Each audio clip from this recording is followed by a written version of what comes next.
It's 7:10 a.m. It's 7:10 a.m.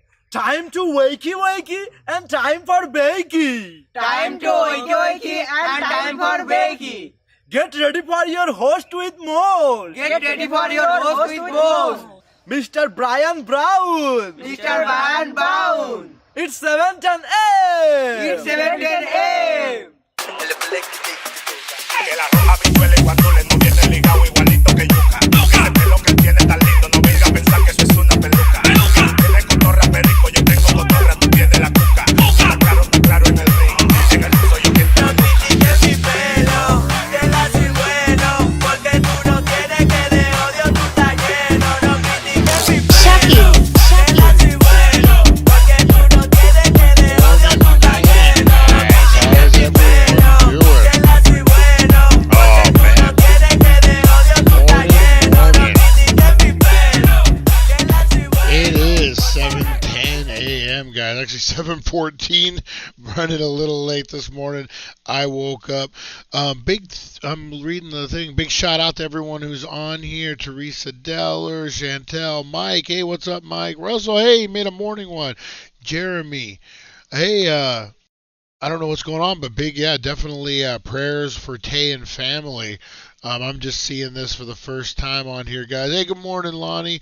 Definitely, guys, keep Tay and family in your prayers and thoughts, positive thoughts for whatever they got going on. Safe trip, too, Jeremy. Safe trip. Oh, man, that drive. Make that Vegas drive a couple days a week, and woof. It can be, but man, yeah, whatever's going on, thoughts and prayers up there for them. Guys, man, I love this community, guys. You guys stand by each other, stick by each other. Very, very cool, guys. Very, very, very cool. I tried to upload a video last night. It didn't work. I ended up passing out. I smoked too much weed and passed out before I could figure out. So I'll just go ahead and announce it now, guys. So the Dr. Green Thumb. Check it out. The Be Real as Dr. Green Thumb is going to go to Rosie Key. Not Rosie the dog. She'd chew the hell out of it. Rosie Key, congratulations. So that was the big winner. And then I think there was something else. We'll get into that here in a little bit. Oh, man. I woke up late. I was like trying to put a show together real quick. And I think I got a good one, though, guys. I think I got a good one. Something different. Something that we haven't really talked a lot about. You know, it's bugging me. Why is this crooked like that? I don't know. I need to get my stuff together. What's going on, man? You wake up late and everything's falling apart. Oh, man. Wake and bake. Definitely. I am smoking on, guys. I went to a healing center last night and got hooked up. They are out of my everyday dabs for shatter, but they do got everyday dabs, crumble, but they also got a couple on sale, guys. I shot the video last night. I just got to edit it and air it today. I'll probably be going live about like 11, or the video will air about 11 or so this morning.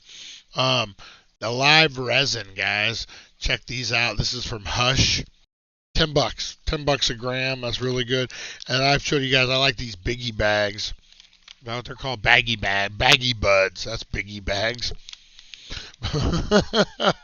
Baggy buds. I love the packaging on these. It's really super fire. And then I also loaded up with some $15 eighths, guys. These astronauts are fire. Hey, Rosie, congratulations. Okay, I think you missed it. You won the Dr. Green Thumb Funko Pop. Congratulations, Rosie. I owe you a candle, too, that I have sitting here. I'll figure out how to get to you, how to get it to you this week. Congratulations. Whoop, whoop. Dr. Green Thumb. So that's what I'm getting into, guys. And you know what I found? So High Supply, I think this is a local company, too. They have pretty good live sand. 1 gram is stinky. It's wax, sand, like that's what they call it. Look at me using my insider terms. That's pretty fire too. So that's what I did with my re-up. They got a whole bunch of New stuff in stock, guys. We're going to kind of go over it, but definitely check them out before the weekend. And we'll be dropping weekend deals as well over there. All right, guys. So I was in a hurry this morning. I woke up late and I was like, what am I going to do? What can we do? We've done the wildest everything. We've done the craziest this. We've done so many things. And like I hate to repeat ourselves. Like I was like the dangerous toys. And I'm like, we already did that one. So I found these guys. Actually, you know what? I want to show you guys something real quick. Hey, Rosie. Rosie, say hi to everybody. Say hi. Can you say hi? No? Hi, everybody. I'm Rosie the dog. Oh, now she got some attention. She's got to come down here. We acknowledged her, guys. That's all that it takes. Now you guys get a shot of my couch. All right? She was just actually sitting on the couch being a good girl, so I wanted to point her out to you guys. Oh, man. All right, guys. So what we got this morning is facts that you may not know about the human body, about Earth, about a whole bunch of different stuff, guys. Like things I had no idea about. These are the most interesting facts that you probably did not know about, guys. The first one that I found really, really interesting is, did you know David Bowie launched an internet service provider in the late 90s? What the heck? David Bowie? Who would have thought David Bowie could start an internet? Let me find out. Let me see here, guys. Give me 1 second here. Yeah, so David Bowie, legendary songwriter and iconic performer, and in the late 90s, he was also an internet provider. He launched BowieNet in 1998. The service remained available until the early 2000s for $20 a month. Users would receive an email address, your name at davidbowie.com. That's kind of cool. 5 megabytes of online storage. Wow, that's a huge amount. And I guess in the 90s it was. Exclusive audio and video from David Bowie and access to chat rooms where David Bowie would supposedly pop up on occasion. And even multiplayer games. Sounds far cooler than AOL. And for those facts about celebrities. So David Bowie, that's kind of a unique idea. So it would be like join his and he would pop up, or kind of like almost an XM radio thing. That's kind of cool. All right, these are in no order, guys. So just so you know, more people drown in fresh water than they do in salt water. Who knew this, guys? I had no idea. Did you know that the vast majority of drownings occur in fresh water? According to Thought Co., a staggering 90%, wow, of drownings take place in swimming pools, bathtubs, and rivers, not only because of circumstances, but because of the way the different types of water affect the human body in potentially fatal situations. Wow, I had no idea about that. 90%. That's crazy. 90% of people drowned in fresh water. Wow, I guess that kind of makes sense because salt water is kind of buoyant, right? I mean, you can drown, definitely, but I would think, definitely. How was you know what? It wasn't just Russ's birthday. It's his birthday week, guys. So he's can celebrate it all week. That's how we roll on the Daily Dank, guys. And hey, no fresh water for you. We don't need you drowned. Oh, just confirm. Get to sit down with Cheech and Chong and do an autograph session. Damn, Jeremy. Sweet. That is awesome. Oh, man. That is sweet, man. I got a nice rolling tray autographed by them. Very, very cool. Oh, man. Is that going to be down in Laughlin when they are down there? That's very, very cool for Jeremy, man. Ooh. All right, guys. Up next is 9%. Or your blood makes up 8% of your body weight. Did you guys know this?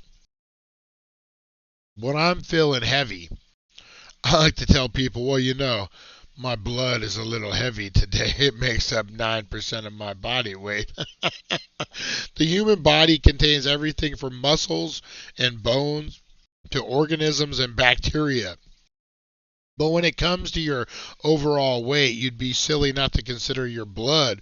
Turns out it makes up to 8% of the number you see on the scale.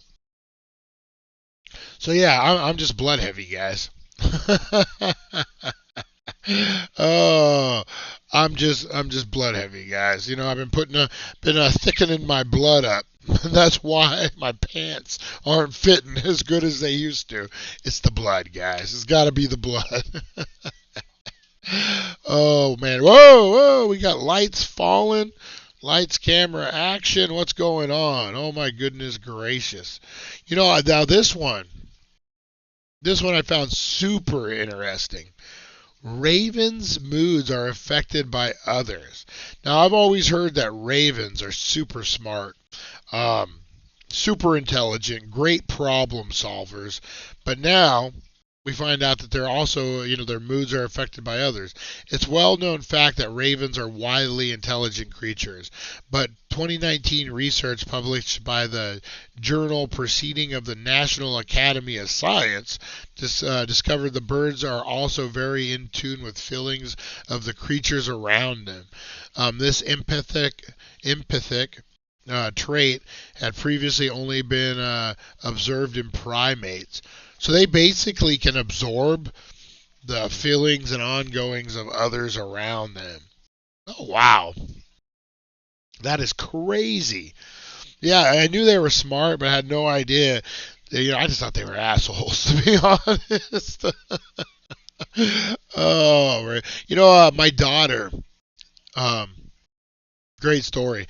My daughter, she had this dog. Happy birthday out to my daughter. Big 18th today, guys. Oh, man. Great. Oh, my kids are grown. It's a weird feeling when your kids are all grown. Yeah, but anyway, guys, I'm getting old, man. Anyway, ravens. So my daughter, a few years back, she had this awesome dog, Coco. Great story about Coco. She got parvo, and that's not a great part of the story, but it was like down to the 0 hour. She was pooping blood. It was on my birthday, matter of fact. So I stayed home on my birthday, didn't go out, and I woke up every 2 hours, fed her Gatorade and Pedialyte, and I think it was oatmeal involved or something. There was a thing I had to do, cereal. Anyway, we walked her out, and she ended up surviving. And she became my daughter's dog. They just bonded. They were best friends. She passed this year, which is horrible, just unexpectedly. But my daughter and this was like 4 or 5 years ago. My daughter and Coco were out playing in the yard. My parents live out in Golden Valley, and it had snowed. And a raven was sitting on the fence and mocking Coco, the dog, because Coco is a chocolate lab and she, a bird dog. And so she was going to try to get the raven to leave. And so the raven was focused in on Coco, and she makes this snowball, and she goes to throw it. My mom just happened to be looking out the window, right? So she throws it, and she means to hit the fence, but this raven is paying attention to Coco and not my daughter, and it gets nailed with this snowball, and it flies off. And that's like, hey, you don't mess with Coco, or you mess with my daughter, that type of thing. But it was very, very cool. But man, they are super, super smart. Oh man, super smart. What else we got here, guys? What else do we got? Oh, we can get into some of those too if we need to. All right. What else we got, guys? Giraffes. Giraffes like to hum to each other at night to make sure their herd stays together. If you're not already completely charmed by giraffes' incredibly long necks and stylish spots, there are another facts about these super tall creatures that might win you over. Although scientists had previously believed that animals were either completely silent or made noises that humans were unable to hear, they recently learned that giraffes can hum, and humans can hear it too. In 2015, researchers from the University of Vienna gathered 947 hours of giraffe noises over over an 8-year period at 3 zoos, and they discovered the animals produce a humming noise at night. The scientists hypothesized the animals do this to help keep their herd together when their vision is impaired in low light. How cool is that, man? You know, there's so much like, there's so many different things in the earth and animals and stuff, man, that this is just a wild world, man, and we haven't even tapped what we know about. I want to do a podcast very soon on the Amazon and the Congo and how we don't even have a clue what's going on in there, like as far as animals and evolution. In the Congo, man, you got mondo apes. You got these gazelles that have evolved to where they can swim, like they move their freaking legs like this, and they grabbing fish out of the pond. It's crazy, man. Mike is in the house. What's up, Mike? How you doing, buddy? Yeah, crazy, man. That's something we need to deep dive into sooner or later. What else we got here? The longest one-syllable words in the English language all start with the letter S. Who knew this? See if I can find the info on it. Wait a minute, number 12. There we go. All right. Oh, great.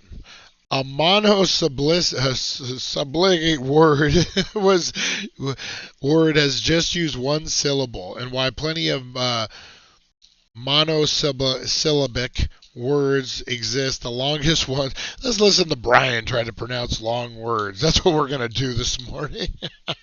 According to the Guinness Book of World Record, all 10 letters scrunched and strength are the longest monosyllabic words in the English language. Screeched, scrunged, squelched, straits, and strengths come in second place with 9 letters each.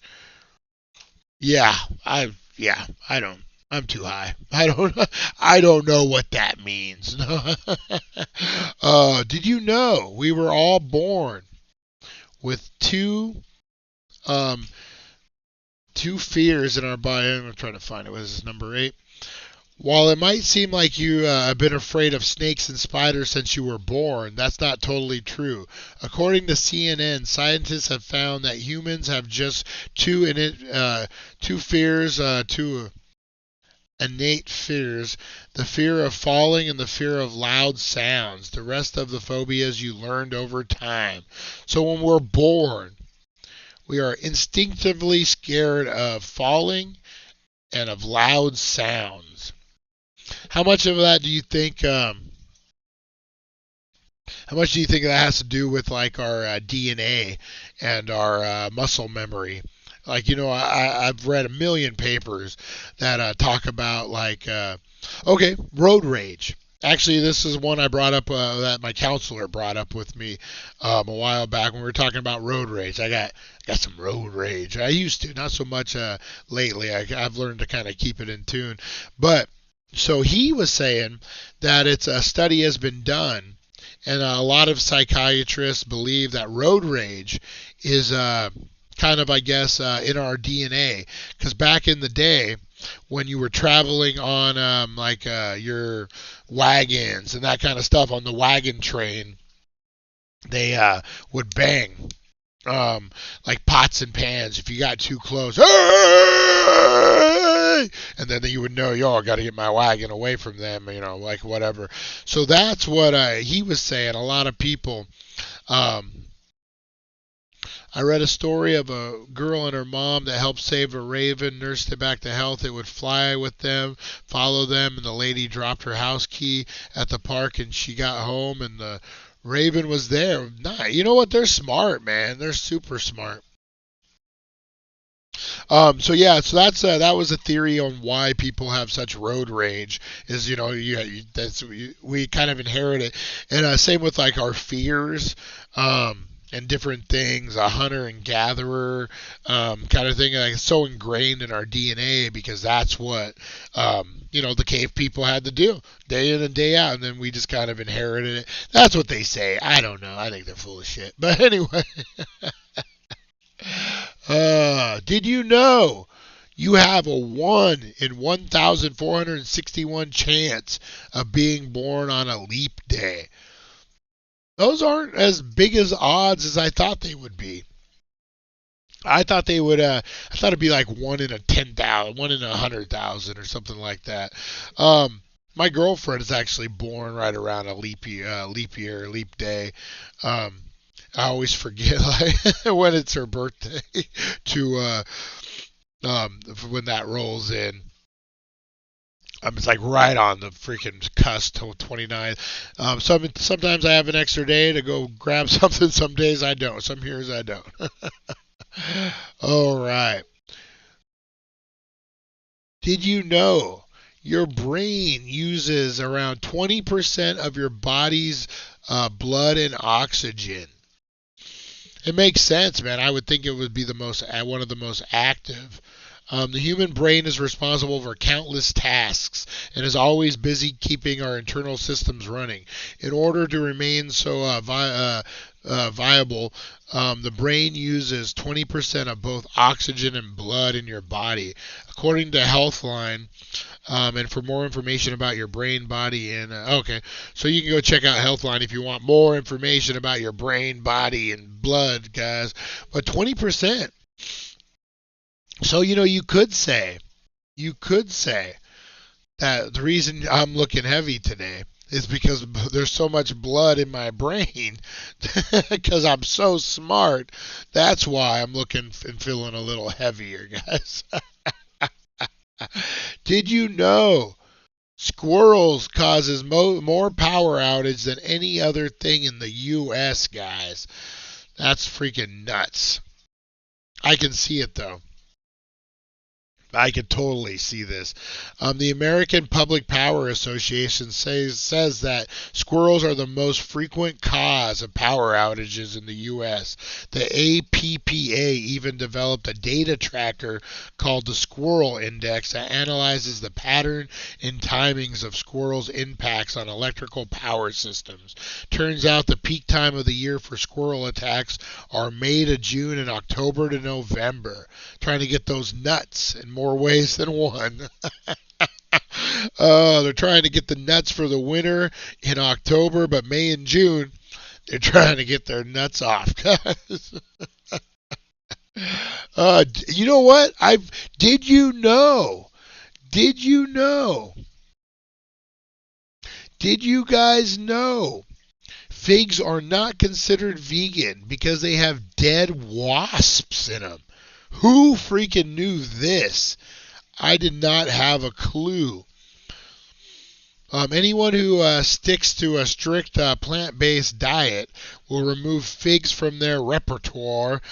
While the figs themselves are fruit, they often include bugs. Vegan Life explains the female wasp will enter the fig, passing into a part of the plant known as the chlamyra, while trying to lay her eggs. Eventually she dies and is broken down by protein digesting enzymes inside the fig. So when you eat a fig, there's a good chance there's a dead wasp inside that has molted into it. Oh God, don't get me started on squirrels and cars. Oh man. Yeah, they'll chew your lines, all sorts of stuff. So, man, who knew that? That's crazy.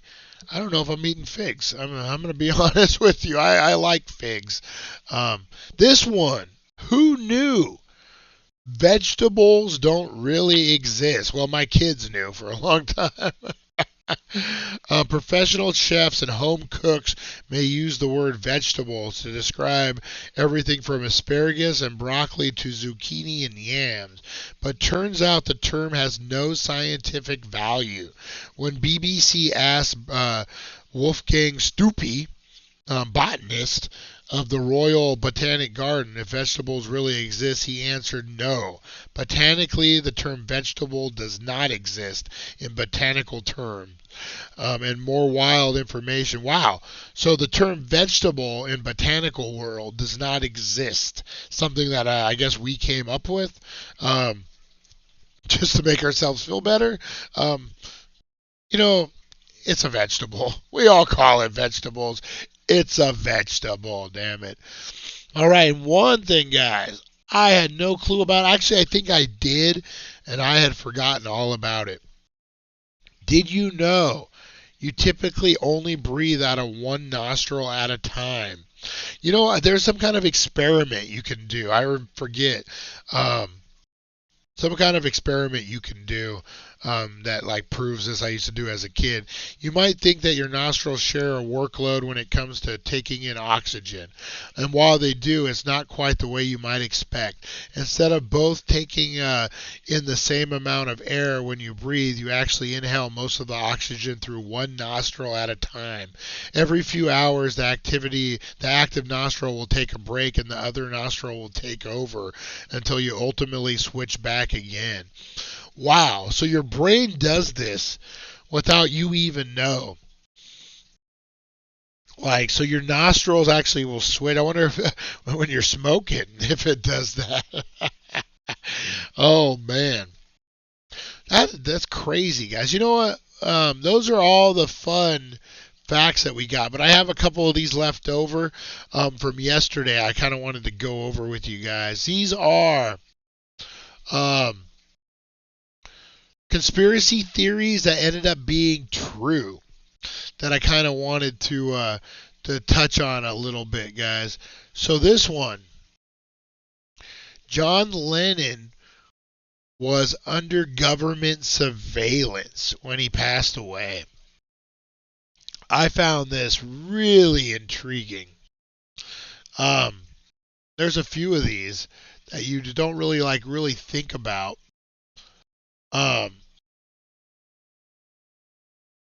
All right. And we'll wrap it up, guys. I just wanted to show you guys this. The FBI was spying on former Beatle John Lennon. That's the conspiracy. The truth?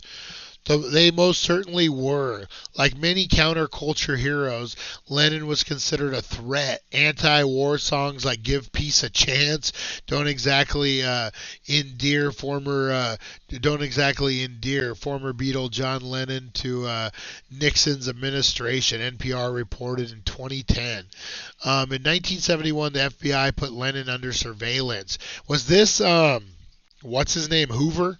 Was this Hoover at that time? And the Imagination and Nationalization Service tried to deport him a year later. In 1957, John Lennon and Paul McCartney met at a party in Wooten. Just yards away from their meeting place was the grave of Eleanor Rigby. A bizarre coincidence or not? Oh, wow. So they actually met at a party. Just yards away from the meeting place was the grave of Eleanor Rigby. Wow, that's kind of crazy. So they had him under surveillance, man, because when you sing songs like "Give Peace a Chance," you're a threat. You're a threat.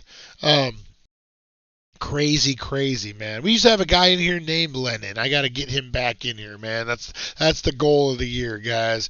All right, yeah. So, man, who knew? And that Hoover.